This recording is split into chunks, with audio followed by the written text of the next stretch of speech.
This podcast is made possible in part by WKTV Community Media. Welcome to the Be Nice podcast, where we dive into conversations that help us recognize, understand, and take action when it comes to mental health. I'm Christy Buck, your host. The Be Nice action plan is simple. It's 4 steps. Notice, invite, challenge, and empower. 4 steps that can change lives. Together, we'll share real-life stories, insights, and tools to break down the stigma around mental health and inspire positive change in our communities. We are about saving lives. Remember, the number one reason people don't seek help and treatment is stigma. Open conversations about mental health, challenging myths, talking about resources reduces stigma, making people more likely to seek help early. Myth busting is and can save lives. Today's myth: if you served in the military, you should be mentally tough enough to handle anything on your own. Today, our guest for this episode is a good friend of mine and board member of the Mental Health Foundation, is Tim Walton. Tim grew up in Mississippi and Florida before joining the U.S. Navy. He was stationed domestically before being deployed to Desert Shield and Desert Storm. In addition, he served 3 deployments in the Mediterranean. He currently lives in West Michigan and is a member of the foundation board. Best of all, getting to know Tim has been a mission for myself, and I think today this podcast will even help me more understand how Tim is a great board member.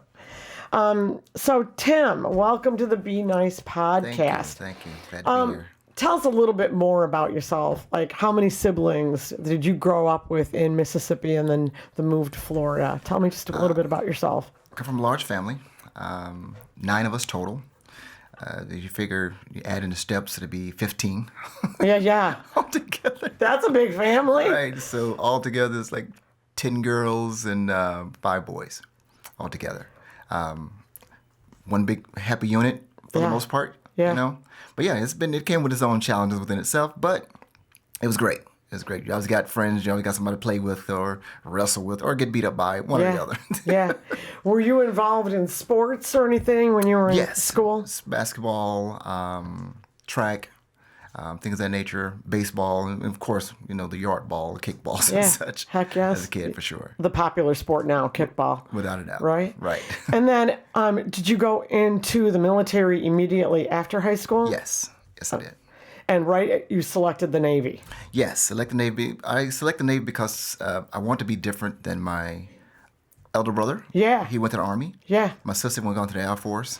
I had a cousin that went into the Marines. Yeah. So I was like, I want to be different. You know? All right. I've never been a follower in no walk of life, actually. Yeah. So even when Michael Jackson jackets came out, Right. I never bought one because everybody had one. Remember penny loafers?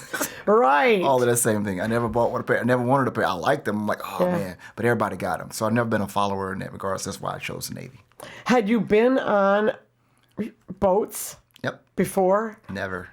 That's big. Never. It was big for sure when I Yeah. got there. At first, I'm like, whoa. But So you had your sea legs right away? oh, yeah. Great. All right. I love it. And the Mediterranean on top of it all. You know, I am Greek, so I've got this love for the Mediterranean. Anyway, so Tim, I'm going to go back to busting that myth, and then we're going to even talk a little bit more just about things in general. Okay.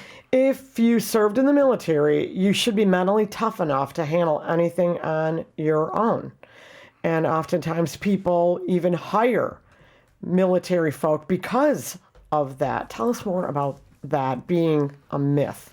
That is for sure a myth, because we are somewhat programmed from the day you sign the paperwork and you get to your boot camp, your first station. I mean, as soon as you get off the bus, you're yelled at, you're screamed at. Yeah.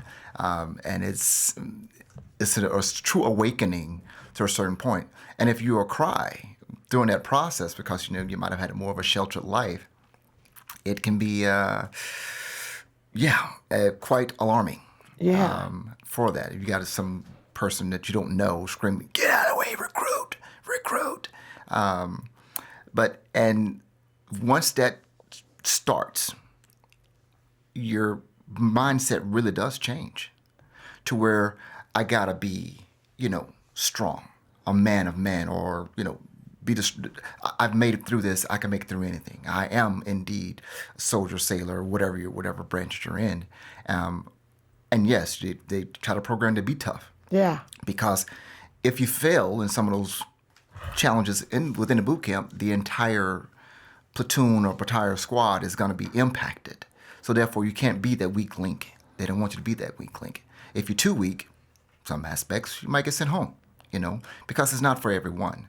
But that myth is definitely a true myth, because once you have joined and you see this regular life and how this military life is really going to work out for you, or if it's going to work out for you, Right.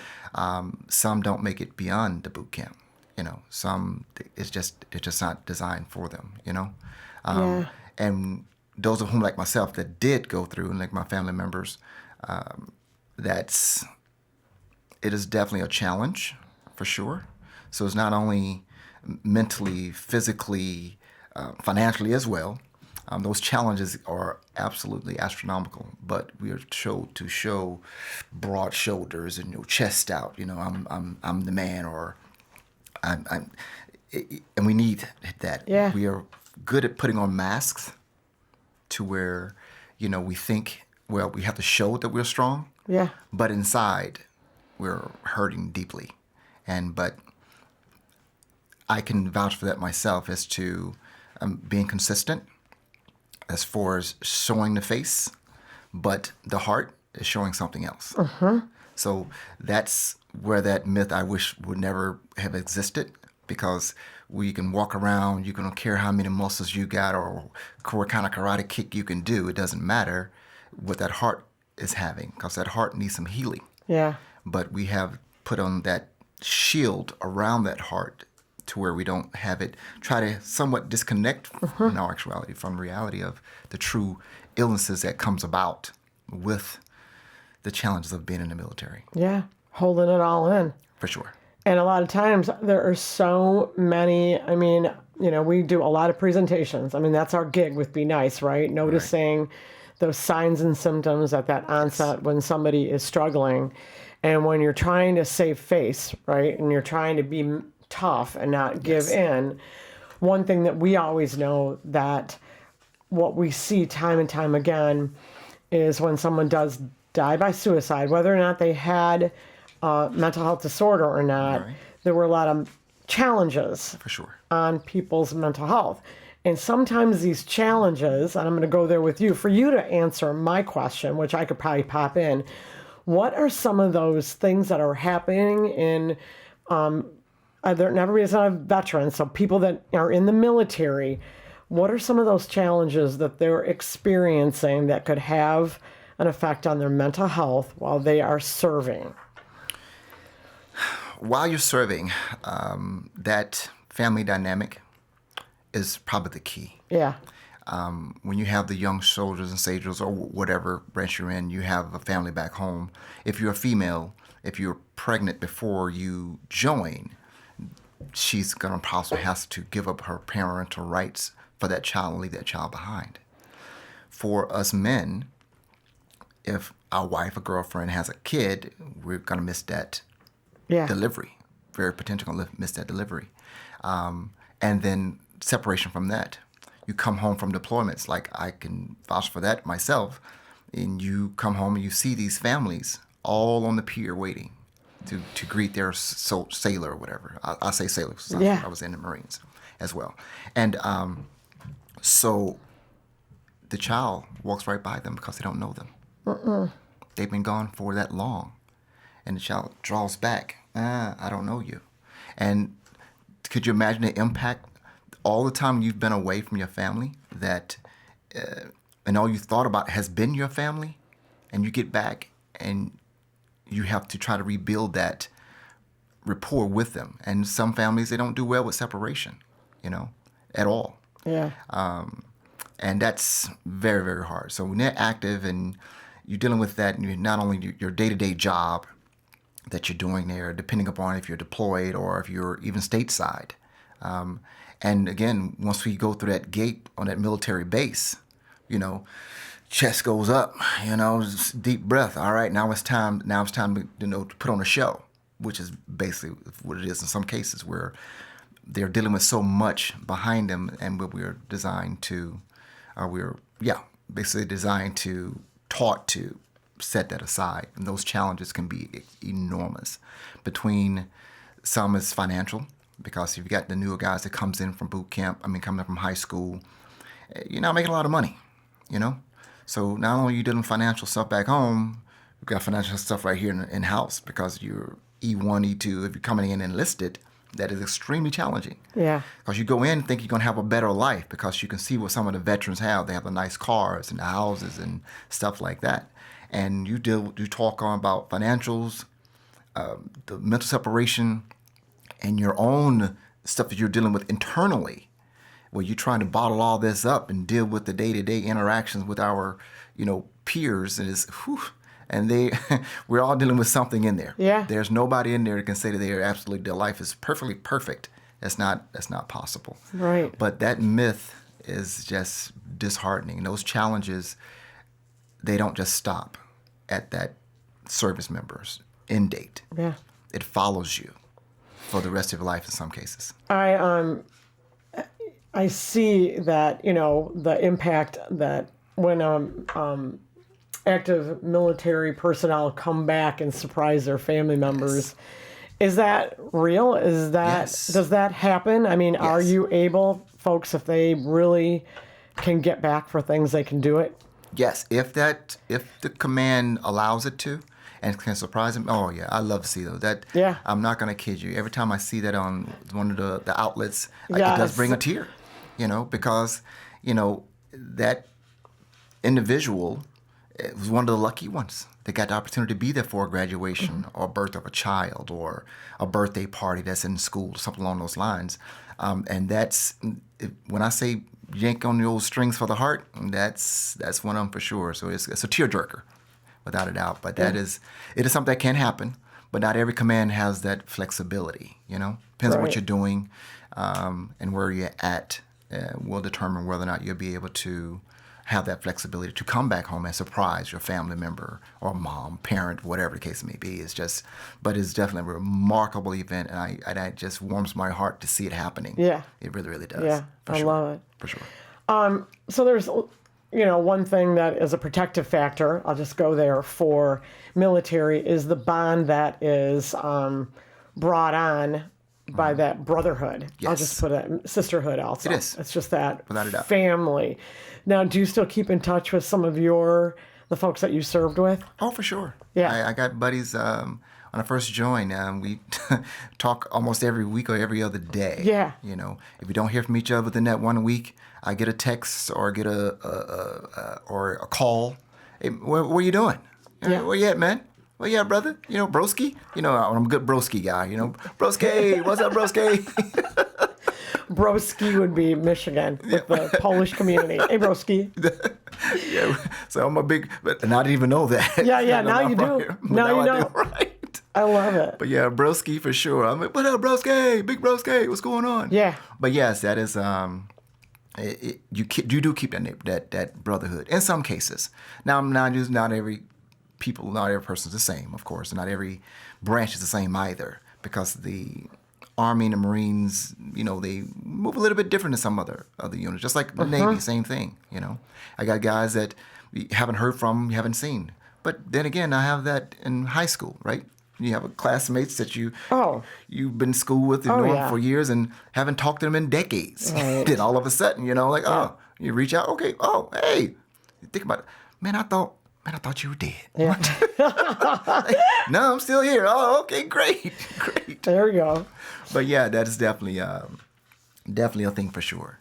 So you were in Desert Shield and Desert Storm. Correct. So that was in the 90s? Yes. Okay. So what was happening then? And I look at this in the way of, and sometimes I go back and I think about our veterans that served in World War II, right? Right. And I think their their mark was a lot of the clubs and organizations like the American Legion, right? Maybe it's even older than that. Right. But it was that bonding. For sure. And then you get into Vietnam and people didn't understand the war in general, right? And there wasn't bonding that happened necessarily, especially when you came home. And then with you all, here we were entering a new era, right? Totally new era, for sure. So, but the suicide rates have remained the same. And this is what stuns me, is our ability to further understand mental health and the importance. And we didn't get it during Vietnam. I don't think we talked about it back during World War II, but things were very different then too. I mean, families were waiting for families to come home, right? When Johnny comes marching home again. I mean, we're there, right? Right.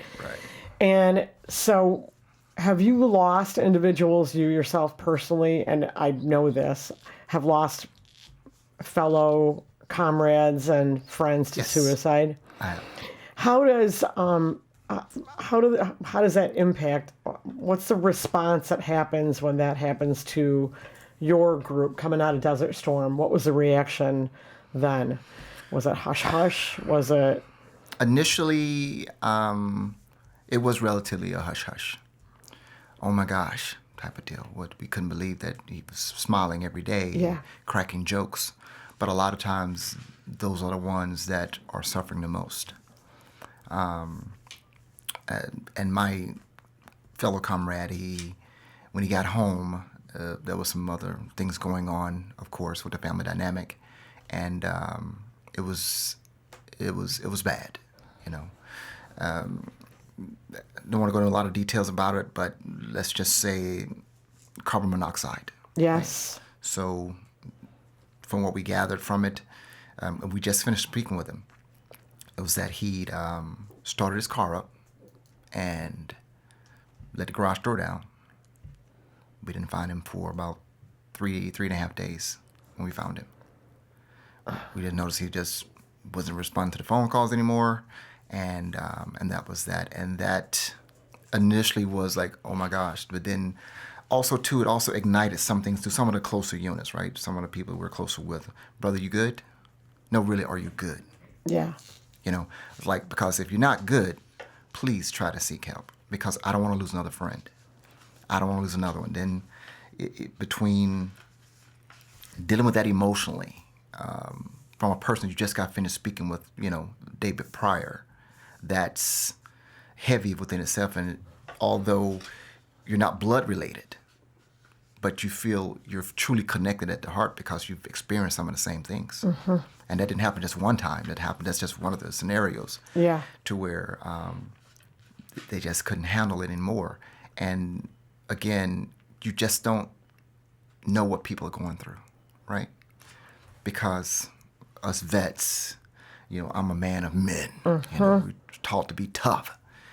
Suck it up, buttercup. You know what I mean? Only the weak is left behind, you know? And it's so sad that it has come to this point now, to where those numbers hadn't changed at all. If anything, they could potentially even increase now, because this upcoming generation, let's just say, they're a little bit different, you know. A little bit, we've sheltered them, I would think, a little bit more, probably what the old school was back in the day, a little bit. So it don't take much for them to get bent out of shape or something to throw them off. Oh my gosh, he broke up with me. Oh my gosh, my car broke down. Oh my gosh, I don't have money for this. Oh my gosh, where's my parents at? And it's like, okay, you know. So instead of you trying to beef your chest up, stick your chest out, it weighs so heavily on them, so bad, and they just can't take it anymore. Mm-hmm. That's the scariest part about today's new military ways, and I see it. I deal with, you know, a lot of younger kids these days, and I hear some of the stories, and it's like, that's bothering you. It's like, but you know, that stigmatism of suck it up, buttercup is still out there. Yeah.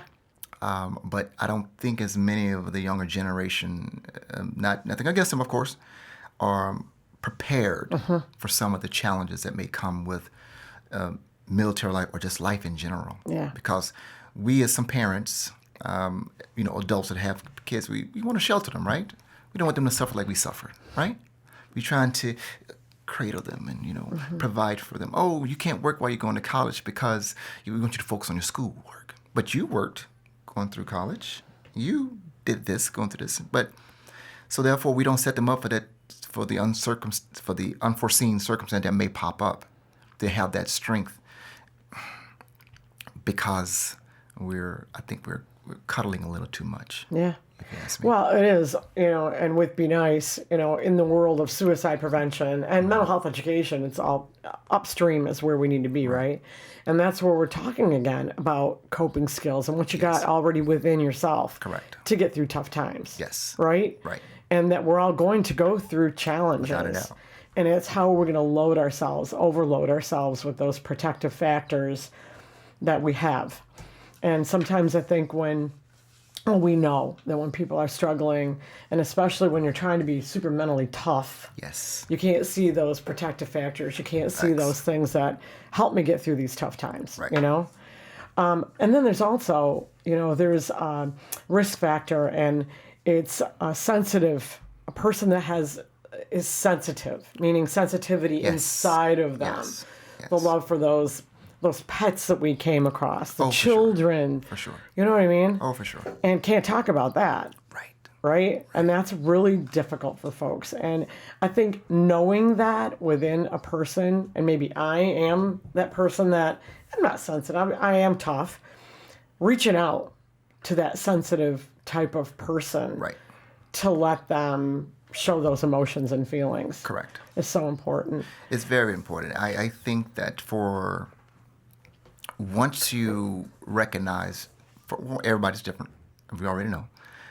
Once you recognize a person's characteristic, to see how you can, how can I put it, manage that to a degree. Yeah. Because I had to throttle back myself and my own family dynamic as well, because I was a little insensitive when it comes down to different things. Yeah. Pets. I was raised in Mississippi. It was South. Yeah. Pets die all the time. We had about 400 plus acres.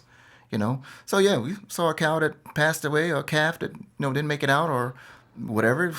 Okay, dog, cats.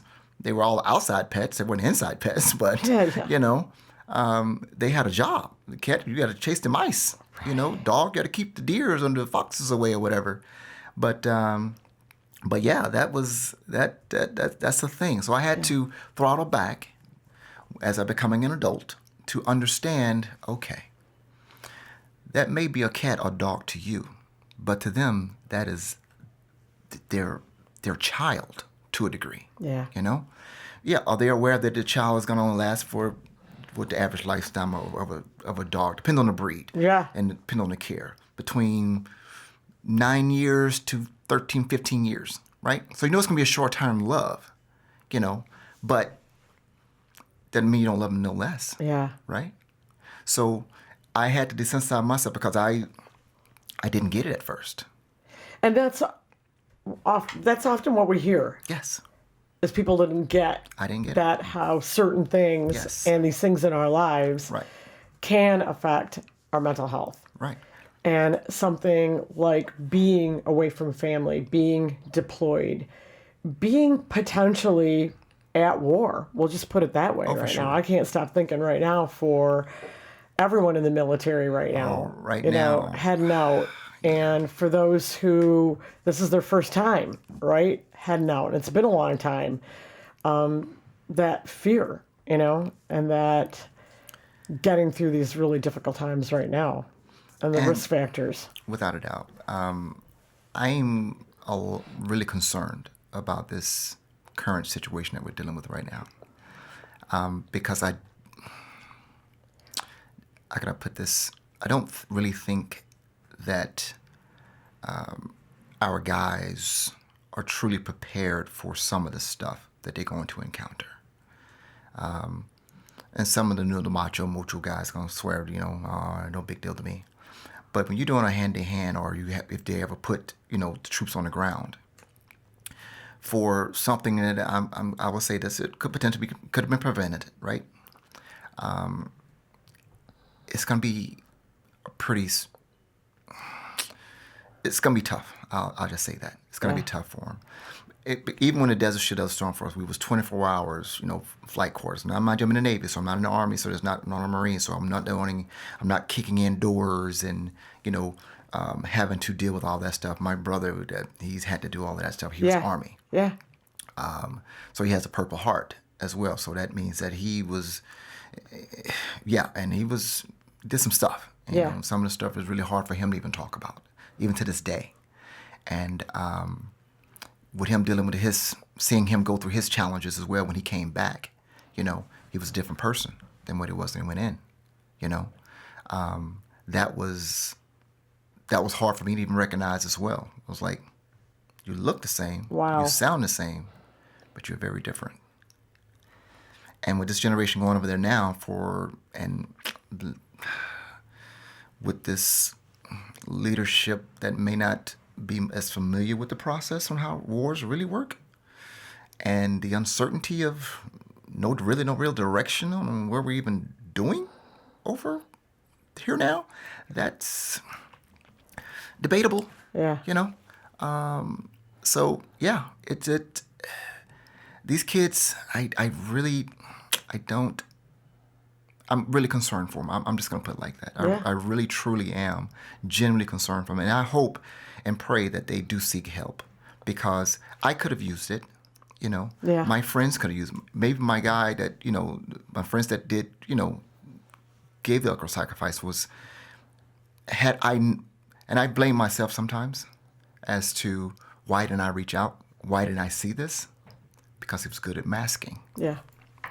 And you got that smile up here, but you're crying tears heavily in your heart for a multitude of reasons, and it does stem around sometimes around that military and that family dynamic. Yeah. And if you don't have that mental strength to try to find an outlet, whether it's physical, whether it's the gym, talking to people, helping others, that is very hard. And I tell any of those younger kids that I interact with now, look, call me if you need me. If I can sense something is going on. But sometimes, privacy too. You don't want to, overstep your boundaries depending upon who the person is. You don't want to be, the nosy guy, the nosy uncle, so to speak. You know what I mean? Yeah. So that's a fine dance in regards to that. But once you peel back some of the layers, a lot of times they will open up. And I will say I've been successful as being able to coach some along and to try to get them to understand different perspectives, and that, this world is not a fair world. One child that his parents had passed away, and he didn't want to be here anymore, and me talking to him on a regular was one of the things that he was like, man, I really appreciate this. Taking him out to lunch. Hey, big dog, what's going on? Yeah. Excuse my slang. I love it. Absolutely. Absolutely. My slang. Hey, big dog, come on, big dog, come on, let's go. Yeah. Hey, let's go get something to eat. And just sometimes, what's going on with your big dog? What's happening? How's the kid, or how's the car, or the bike, or whatever they have going on in their world. Try to interact with them to get them to peel back those layers, so that you can try to see how to approach to potentially try to help them. Yeah. Because a lot of times, sometimes they only need an ear. And a lot of times they are so bottled up, they keep everything so bottled up that it's just like shaking a soda, right? Keep shaking that can long enough, it's going to explode. Yeah. And that's sometimes what happens. The emotions are going to explode. Yeah. And I've seen the tears out of both their eyes and my eyes. I'm like, oh my gosh, bro, I had no idea you was going through all of this. He's like, yeah, I know you didn't. It's like, but you've always been there to ask the question, are you good? Yeah. You okay? And yes, we always going to get that first initial, oh, I'm fine. No biggie. No biggie. Then sometimes that response, you look at the eye, you look at the contact, like, you sure? Yeah. You good? And I always say that, if you need me, let me know. My brother has been dealing with his stuff. I try to answer the phone every time he calls, no matter the hour in which he calls. Because I know I have seen firsthand his struggles. And I don't want to ever not be able to answer that phone because I don't know if that's going to be that one phone call that no one answered Right. when he needed. I read a book about suicide in the past, and the guy said, if only one person, I called 5 people, nobody answered. 5 people. Nobody answered. Right. And that, to him, he took it as a sign, nobody cares about me. Yeah. And committed suicide. And that is by far would probably, that would be the worst. Yeah. For me. And I think that that's where people learn after you lose someone to suicide, Yes. right? You learn that. Like, could I have been the person that he could have reached out to and called? Right. And that is that quick reminder, always pick up that phone, Yes. you know? And for folks that are struggling, but this is anyone, not just military, this is anyone, have those phone numbers quick at hand of who you can call. And these helplines, you know? Yes. Thank God we know that we've got the Veterans Suicide Hotline. And that's, to me, important to have phone lines where we've got people with like experiences Sure. who can ask those right questions also. It's always, you know, do you have a method? And that's one big risk factor for our military is typically they have a method, you know, and that would be over 50% of people die by suicide Right. with a lethal, Right. by lethal means, and that's a weapon. Right. And also a big risk factor is over 50% of people who die by suicide are under the influence of drugs or alcohol at the time. Yes. And that's just also one other huge risk factor that if left untreated, a mental health disorder, they could develop Without a doubt. substance use. Hence why I don't drink. It's big stuff, man. It really is. But we have spoken. I think we've busted a myth. I know that I learned a lot more about the military. Sometimes I don't get to sit down and ask questions like this because sometimes you're afraid to ask, you might offend somebody or not ask the right question. Right. Or because I'm not in the military, I don't want to ask a dumb question. Right. But I think these are real conversations that Without we a need to doubt. understand. And right now, for all of those serving right now, take into consideration what their lives are right now and when they come home and For sure. when we know someone who serves. Right. You know, how do you like to be thanked for your service? You know, I'm just thankful to God to still be here. Yeah, amen. As far as no type of reward or treatment, anything like that, nothing special. I'm nothing special. Yeah. I'm just me. love You know, it. and this fact that I'm here to help all parties, no matter what age group, what your sex is. You know, I'm respectful in every aspect. Yeah. So the only thing I will say before we go is that every official counselor don't connect with every person, Yeah. whether you're a veteran or civilian. Personalities don't always match. Those hotlines, when my counselor asked me once, do you have a plan? Do you think I don't know of anyone that has truly wanted to commit suicide to give you a call and say, you know what, I think at Friday at 5:30, I'm going to drink me some booze, I'm going to probably kill myself. That's not normally how that works. Yeah. Most of the time, it's that smiling face. Most of the time, from what I've experienced, from my acquaintances, my friends, it's those of whom that, like I said, that connection just wasn't there. When they ask those statistical questions of, do you have a plan? Hello, Yeah. you know? No one normally has a plan when you're dealing with mental illness like that. Mm-hmm. No one's going to say, oh, you know what? I think July 4th, I'm going to go out with a bang. Yeah. I don't know anyone that's going to call that hotline on that day, the day of, and say, I'm going to do it. Yeah, it's I have difficult. It's noticed hard. that it's hard. And for those counselors, my head goes off to you because you're dealing with a lot of stuff. Yeah. Between your own personal affairs, now you tying in this individual in front of you. Not just tying in, you're trying to help them as best you possibly can, but sometimes they miss the mark. And for us veterans, I know that when you call that hotline, you may have some people that might have gone through that because they have supposedly some of the guys on that hotline Yes. that has, oh, you're going to be fine. It's going to be okay. I'm here for you. That sounds superficial because you don't know that person, right? Yeah. But if you had a close acquaintance or a close friend or sibling, whatever, that you could open up to and peel back some of those layers, that could save a life, And sometimes it can be a stranger because for some reason, strangers come up to me and share their whole life story. Yeah. How's it going? Oh my gosh. Oh, my dog died. Oh my gosh. I got this going on. I got that going on. Like, oh, yes, sir. Yes, I understand. It just open up. I don't know what that's all You're about. a nice guy.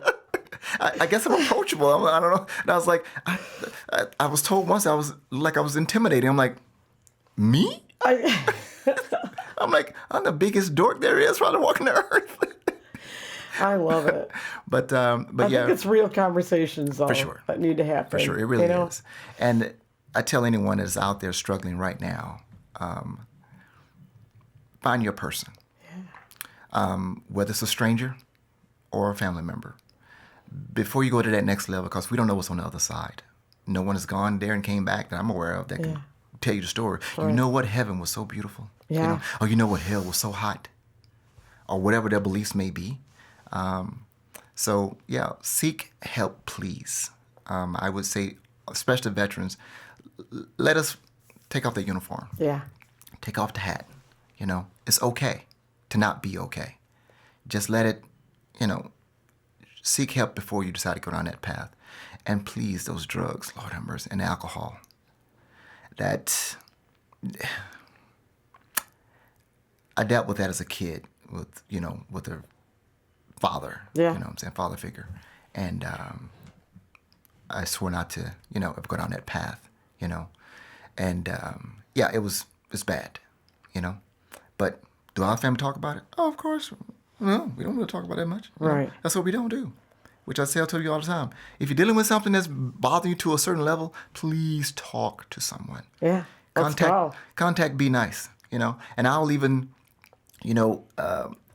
with us having this conversation, which is real conversations, I am here for you to be an alliance in any aspect that I can try to help you out. I love with, it. Absolutely. So no matter what, if I'm available, if I'm not available, I'll try to make myself available. Yeah, and we always need that. We need good connectors, and you're real. And I knew that when I invited you to be on the board, I knew this guy gets it. And I think ultimately we know that help is out there. Sure. And I think you capitalized on it's okay not to be okay. Yes. For sure. And we're working hard. And I want to thank you for being on our episode today. Thank you for having me. I want to thank everybody for listening to today's episode. And I think, I hope you gained as much information that I gained just about our veterans, our active military folks, and that at all time, being thankful, but also knowing that they are human beings. Yes. And that at times they can also struggle. So check it out, today's episode. If it resonated something with you, share it with someone else. And then also, remember, making a connection, having a go-to person in your life that you can call and depend on, and also maybe you being that person that someone can depend on.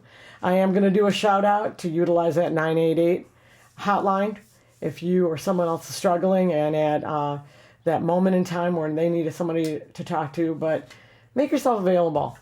For now, everyone, follow the action plan, and most of all, be nice.